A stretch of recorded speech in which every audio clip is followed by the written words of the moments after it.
राधे राधे मित्रों, अर्जुन के माध्यम से भगवान श्री कृष्ण ने हमें बताया है कि प्रत्येक मनुष्य के अंदर 3 प्रकार के गुण होते हैं, सतोगुण, रजोगुण और तमोगुण। इंसान का मन प्रकृति के इन 3 गुणों के दायरे में ही घूमता रहता है और जो भी मनुष्य इन तीनों गुणों के दायरे से बाहर निकल जाता है वह आत्मबोधी बन जाता है अथवा समझदार बन जाता है। मित्रों, रजस का अर्थ है आवेगशील हो जाना, यानी कि अत्यधिक उत्साहित हो जाना। सत्व का अर्थ है बहाव में रहना, अधिकता में रहना, यानी कि किसी भावना या विचार या भक्ति के इन्फ्लुएंस में रहना। और तमस का अर्थ है गति शून्य हो जाना, यानी कि अत्यधिक आलसी या सुस्त हो जाना। भगवत गीता इस मनुष्य जीवन का मैनुअल है। जीवन के सर्वोच्च स्तर को कैसे प्राप्त करना है, किस परिस्थिति में कैसे आचरण करना है और किस परिस्थिति का कैसे आकलन करना है, वो भगवत गीता से बेहतर और किसी ग्रंथ या किताब से नहीं समझा जा सकता। भगवत गीता में भगवान श्री कृष्ण ने प्रकृति के इन 3 गुणों की व्याख्या बड़े ही सहज और स्पष्ट शब्दों में की है। भगवत गीता के 18वें अध्याय के 30वें श्लोक में भगवान श्री कृष्ण कहते हैं, प्रवृत्तिं च निवृत्तिं च कार्ये भयाभये बंधनं मोक्षं च यादेति बुद्धि सा पार्थ सात्विकी।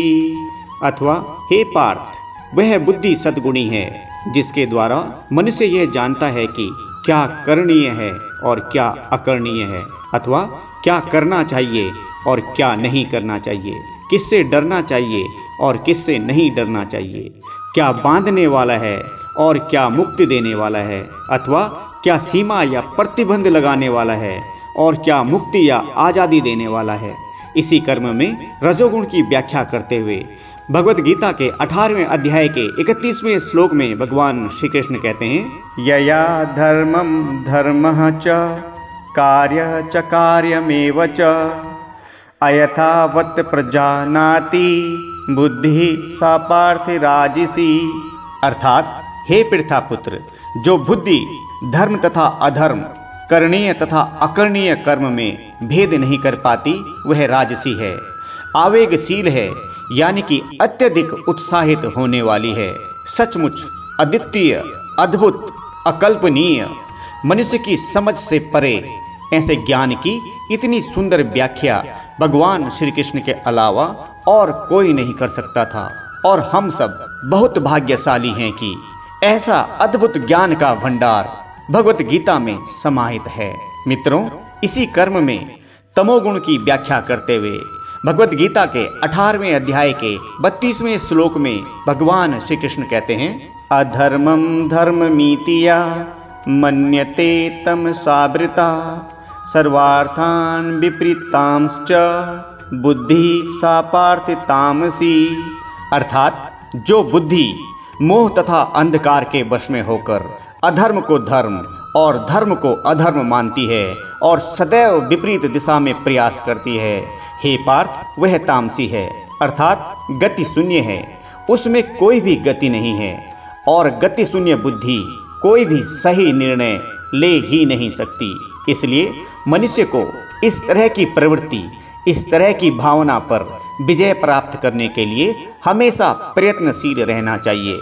मित्रों, जो भी मनुष्य प्रकृति के इन 3 गुणों के प्रभाव के दायरे से बाहर निकल जाता है वह आत्मबोधी बन जाता है, अथवा समझदार बन जाता है, अथवा आत्मा की समझ प्राप्त कर लेता है। अर्थात भगवत गीता के माध्यम से भगवान श्री कृष्ण कहते हैं कि साधना और आत्मचिंतन, जिसको इंग्लिश में हम मेडिटेशन एंड इंट्रोस्पेक्शन कहते हैं, अत्यंत ही आवश्यक हैं। साधना और आत्मचिंतन के माध्यम से, यानी कि मेडिटेशन एंड इंट्रोस्पेक्शन के माध्यम से मनुष्य इन 3 गुणों के प्रभाव से बाहर निकल सकता है अथवा आत्मा की समझ प्राप्त कर सकता है। अर्थात साधना और आत्मचिंतन से हम अपने मन, बुद्धि और जीवन को बेहतर बना सकते हैं।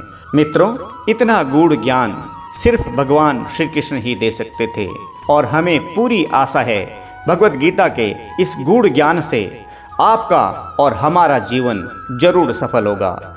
इस वीडियो को शेयर कर आप भी भगवत गीता के इस अतुल्य ज्ञान को प्रसारित करने में अपनी भागीदारी निभा सकते हैं। धन्यवाद। आपका दिन शुभ हो। जय श्री कृष्ण।